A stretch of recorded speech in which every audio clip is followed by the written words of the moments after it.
اس کی موجودگی ایک غیر متوقع چیلنج۔ دلاور کی نظر اس سے جا ٹکراتی ہے، حیرت اور غصے کی ایک طوفان اس کے اندر اٹھ جاتا ہے۔ وہ چلانا چاہتا ہے مگر اس کے اندر میں ایک مردہ بچے کی سی چبھنے لگتی ہے۔ دلاور نے اچانک اپنا ہاتھ اٹھانا چاہا مگر عائشہ کی آنکھوں میں اپنا ہی عکس دیکھ کر وہ جمع رہ گیا۔ اس کی انگلیاں کھل گئیں جیسے کوئی نادیدہ طاقت نے اسے روک لیا ہو۔ ساری آگ ایک لمحے میں راکھ بدل گئی۔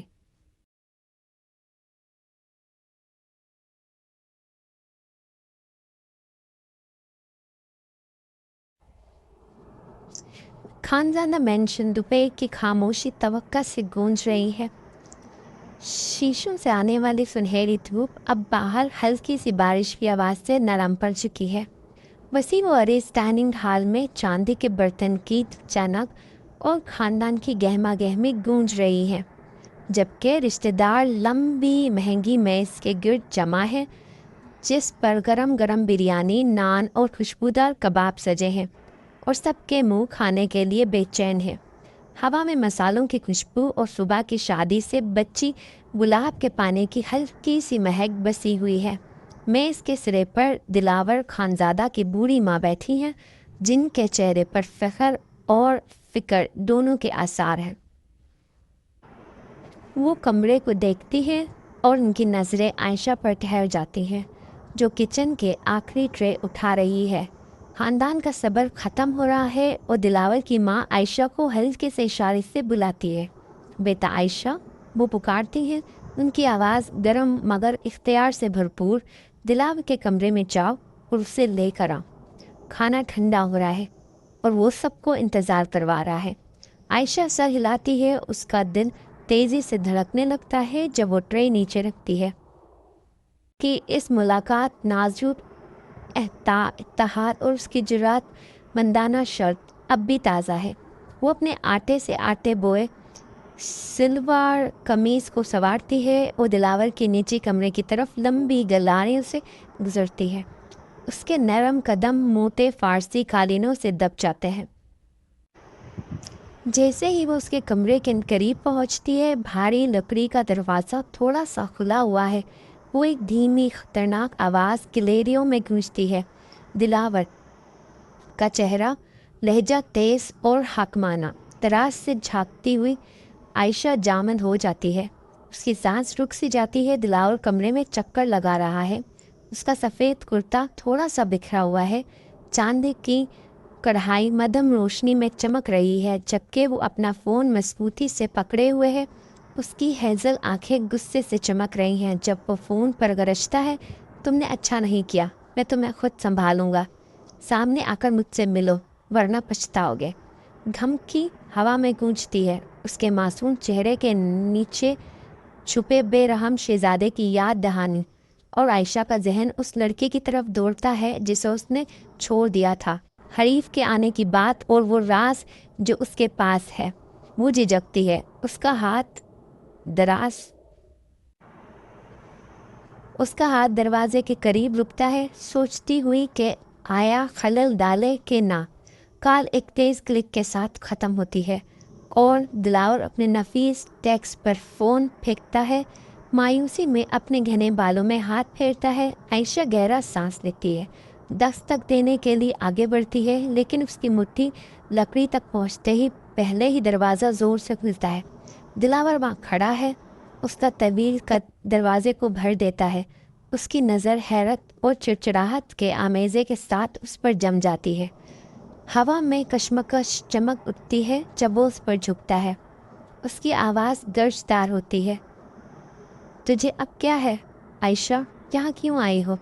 اس کے الفاظ کوڑوں کی طرح چکتے ہیں، اتنے بلند کہ میز پر بیٹھا خاندان گفتگو میں وسط میں ہی رک جاتا ہے۔ ان کے سر دور سے آنے والی آواز کی طرف مڑتے ہیں۔ عائشہ ایک قدم پیچھے ہٹتی ہے۔ اس کا دل دھڑک رہا ہوتا ہے، لیکن وہ خود کو سنبھال لیتی ہے۔ اس کی بادامی آنکھیں ایک چھلکی ہوئی بغاوت کے ساتھ اس کی آنکھوں سے ملتی ہیں۔ باورچی خانے کی گرمی اب کوئی اور دنیا لگتی ہے جب وہ اپنا حوصلہ جمع کرتی ہے۔ اس کا راز اور ان کا اتحاد ان کے پرعزم کو تقویت دیتے ہیں۔ آپ کی امی نے بھیجا، وہ جواب دیتی ہے، اس کی آواز کانپتی ہوئی مگر صاف۔ کھانا ٹھنڈا ہو رہا ہے، وہ آپ کا انتظار کر رہے ہیں۔ اس کے الفاظ ایک سہارا ہیں، اس معصوم بیٹے کی یاد دہانی جو وہ اپنے خاندان کے لیے بنا ہوا ہے، وہ اس خطرناک شخصیت کے درمیان تضاد جو اس کے سامنے کھڑی ہے۔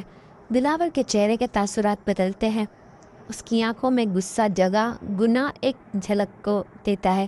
جب خاندان کی آوازیں قریب سے اس کا نام پکارتی سنائی دیتی ہیں، وہ پیچھے ہٹتا ہے، اس کا جبڑا سخت ہوتا ہے، اس کی انگلیوں کی انگوٹھی ایک خاموش دھمکی کی طرح چمکتی ہے۔ پھر سے میری بات میں مداخلت نہ کرو، وہ گرجتا ہے۔ اس کا لہجہ نیچا ہوتا ہے مگر اب بھی اتباع سے بھرا ہے۔ جاؤ، میں آتا ہوں۔ وہ پیچھے مڑتا ہے، اسے جانے دیتا ہے، لیکن اس کی نظر ایک لمحے کو ٹھہرتی ہے۔ جذبات میں ایک طوفان، غصہ، شرم اور ایک انکہی انحصار ان کے اندر موجزن ہوتا ہے۔ عائشہ پیچھے ہٹتی ہے، اس کی نفس تیز ہوتی ہے۔ یہ سامنا ان کے نازک رشتے میں ایک نئی پیچیدگی کو جنم دیتا ہے۔ خاندان کے پاس واپس آتی ہے، دلاور کی ماں کو یقین دلاتے ہوئے کہ وہ آ رہا ہے۔ ڈائننگ ہال کی گپ شپ دوبارہ شروع ہو جاتی ہے، اس ڈرامے سے بے خبر جو چل رہا ہوتا ہے۔ کچھ ہی دیر بعد دلاور نمودار ہوتا ہے، اس کے چہرے پر مسکراہٹ ایک نقاب بن چکی ہوتی ہے۔ جب وہ اپنی جگہ پر بیٹھتا ہے، چائے انڈیلتا ہے، مگر اس کی نظریں بار بار عائشہ کی طرف اٹھتی ہیں، جو نان پیش کرتے ہوئے کمرے کے کنارے کھڑی ہوتی ہے۔ اس کی موجودگی ایک خاموشی چیلنج بنی ہوتی ہے اس بے رحم شہزادے کے لیے جس سے وہ بچ نہیں سکتا۔ کھانا جاری رہتا ہے مگر ان کے درمیان کشیدگی کی سطح کے نتیجے سلگتے رہتے ہیں۔ طاقت اور نجات کا یہ تنا ہوا دھاگا اگلے امتحان کا انتظار کر رہا ہوتا ہے جو اس کی مضبوطی کو پرکھے گا۔ شام کا وقت ہے، دوپہر کی بوندا باندی اب سرد خاموشی میں بدل چکی ہے، جبکہ شہر کی روشنیاں ٹمٹمانے لگتی ہیں۔ خانزادہ مینشن جو خاندانی رشک کے بعد اب خاموش ہے۔ عائشہ اپنے سارے کام، آخری برتنوں کی صفائی، چادریں طے کرنا اور شام کی چائے پیش کرنا مکمل کرنے کے بعد وہ اپنے فرسودہ شال اوڑھ لیتی ہے۔ اس کا ذہن دل کی کشمکش سے بوجھل ہے۔ اس کی ماں نے پہلے ہی فکر سے لبریز آواز میں کہا تھا، عائشہ اپنی کزن کو دیکھ کر آؤ، وہ بیمار ہے اور میں گھر سے نہیں نکل سکتی۔ سر ہلاتے ہوئے عائشہ جلدی نکل جاتی ہے۔ اس کے قدم مقصد کے ساتھ ہلکے ہیں جب وہ پڑوس کی گلی میں اپنی کزن کے معمولی سے گھر کی طرف جاتی ہے۔ ملاقات مختصر مگر دلی ہوتی ہے۔ اس کی کزن پیلی اور بخار میں مبتلا کمزور سی مسکراہٹ دیتی ہے جب عائشہ اس کے ماتھے پر ٹھنڈا کپڑا رکھتی ہے اور دعائیں پڑھتی ہے۔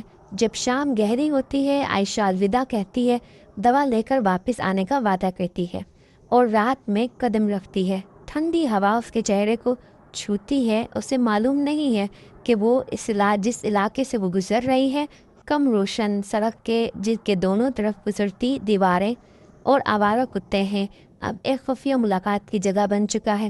سائے میں چھپا ہوا دلاور خانزادہ اور اس کا گروہ ایک سیاہ ایس سی وی کے گرد جھنڈ ہوتا ہے۔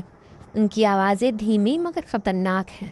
وہ ایک غیر قانونی سودے کی منصوبہ بندی کر رہے ہوتے ہیں، گاڑی میں ممنوعہ سامان کے ڈبے لاتے ہوتے ہیں۔ ان کے کہکہے رات کی خاموشی میں ظلم کی گونج بن جاتے ہیں۔ عائشہ خیالات میں گم، مڑتے ہی جم کر رہ جاتی ہے۔ بندوق کی نالی کی چمک اس کی نظر پڑتی ہے اور اس کا دل دھڑکنا بند ہو جاتا ہے جب وہ دلاور کے لمبے سائے کو پہچان لیتی ہے۔ اس کا سفید کرتا اب گندگی سے دھبے دار ہے، چاندی کی کڑھائی اس کے غیر قانونی کاموں کی میل سے ماند پڑ چکی ہے۔ پیچھے ہٹنے سے پہلے دلاور کا سر اچانک اس کی طرف مڑتا ہے۔ اس کی ہیزل آنکھیں غصے سے تن ہو جاتی ہیں جو ہوا میں چنگاریاں بکھیر دیتی ہیں۔ ان کے آدمی خاموش ہیں اور ہتھیاروں پر ہاتھ منڈلاتے ہیں۔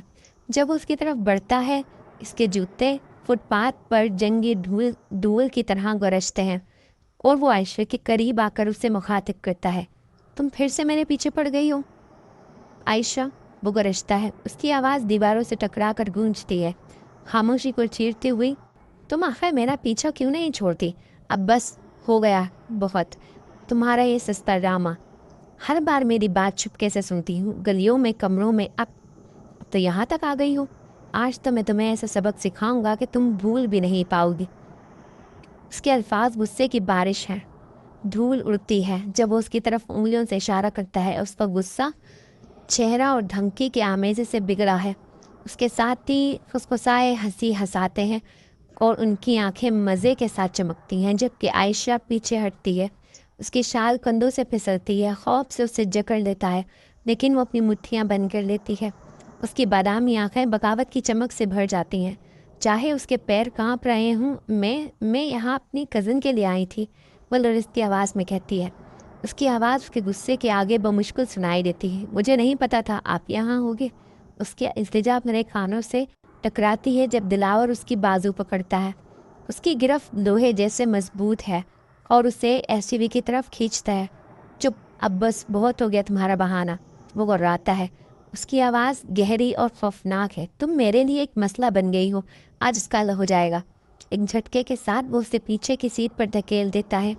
دروازہ دھاڑ کے ساتھ بند ہوتا ہے جیسے جیل کا دروازہ ہو۔ اس کے آدمی پریشان نظروں سے ایک دوسرے کو دیکھتے ہیں لیکن حکم مانتے ہیں۔